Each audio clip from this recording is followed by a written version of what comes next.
안녕하세요, 여러분. 10회에서는 송재식이 어떤 사람인지 드디어 드러났어요. 송재식은 건설 분야를 팔면서 향후 5년간 건설업을 하지 않는다는 약속을 했음에도 너무나도 가볍게 그 약속을 깨고 뒤로 건설업을 다시 하려고 꿍꿍이를 벌였어요. 그리고 역시나 윤준호는 현명하게 산인건설을 샀던 비움 D&I 대표를 찾아가 송재식을 멈추게 했죠. 리비 언니는 형의 억울한 죽음을 밝히기 위해서 당장 임원 승진이 급하니까 적당히 눈을 감을 줄 알았는데 역시나 윤준호는 늘 자신이 하던 방식으로 원칙을 고수하며 일을 진행했고 아주 현명하게 송재식의 구린 계획을 막아세웠네요. 물론 그래서 결국 임원 승진에서 떨어지고 말았지만요. 그리고 리비 언니는 이번 사건이 전보제약 사건의 끝이 누구인지 말해주는 꽤 중요한 사건 같아 보여요. 이 부분은 영상 뒷부분에서 다뤄볼게요. 엔딩에서 감사실로 임명의 우편이었어요. 우편의 내용은 윤준호가 전보제약 주주총회에 참석하라는 내용이었는데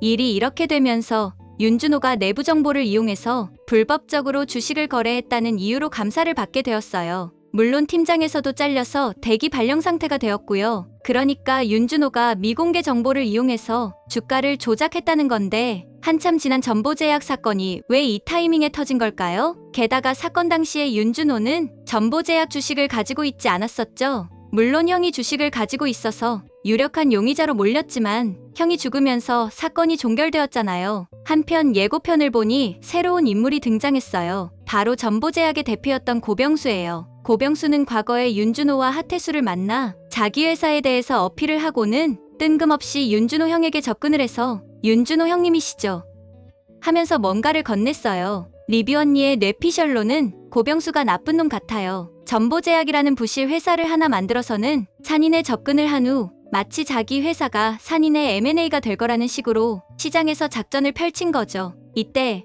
산인 M&A 팀장인 윤준호의 형이 전보제약에 투자하게 만드는 게 작전 세력들에게는 핵심이 아니었을까요? 예를 들면 사람들에게 산인 M&A 팀장의 형도 몰래 투자를 했다더라 하면 사람 심리가 투자를 하게 되잖아요. 아마도 고병수는 이런 판을 짜기 위해서 일부러 윤준호 형에게 접근을 한 후 현금을 건넨 것 같아요. 한마디로 윤준호 형에게 사기를 치면서 돈을 빌려준 거죠. 순진한 윤준호 형은 그 돈을 빌려서 전보제약 주식을 산 거고요. 결국 준호의 형은 작전 세력에게 사기를 당하고 만 거죠. 그럼 아무 잘못이 없는 윤준호가 갑자기 왜 이 사건의 범인으로 지목되어서 또다시 감사를 받게 된 걸까요? 리비 언니 촉으로는 이 모든 게 지금 윤준호의 작전 같아요. 윤준호가 임원이 되려고 했던 건 정말로 산인에서 뿌리를 내리고 싶어서가 아니라 전보제약 사건의 진짜 범인을 알고 싶어서 다시 조사를 하게 하려고 이사회의 멤버가 되려고 했던 거잖아요. 그런데 회장의 구린 계획을 막아세우면서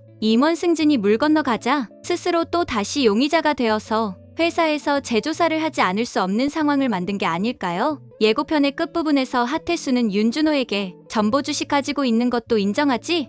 라고 물어요. 그러자 윤준호가 네라고 대답을 하는데요. 리비 언니가 볼 때 이건 그 당시에 내부 정보로 작전을 했다는 게 아니라 전보 주식이 휴지 조각이 된 이후에 보유한 걸 의미하지 않을까요? 왜냐면 사건 당시에는 검찰도 준호에게는 전보 주식이 있다는 걸 찾지 못했으니까요. 사실 사람은 말이 아니라 행동을 보면 그 사람이 어떤 사람인지 파악이 되잖아요. 윤준호는 약속을 중요하게 생각하는 사람이었어요. 그런 윤준호가 기업의 내부 정보를 이용해서 주가를 조작했을 리가 없죠. 게다가 이미 윤준호는 전보제약이 부실 기업이라는 걸 파악했었잖아요. 그럼 도대체 누가 윤준호에게 혐의를 덮어씌운 걸까요? 그리고 이 사건은 도대체 어디까지 연루가 되어 있는 걸까요? 리비 언니는 처음에는 하태수가 모든 걸 짰다고 생각했어요. 그런데 정말 이 정도 규모의 작전을 하태수 혼자서 했을까요? 그리고 가장 이상한 건 당시에 전보제약 사건으로 산인도 이미지에 피해를 입어서 회사 차원에서 대대적인 수습을 했던 사건인데 전보제약 M&A의 최종 책임자였던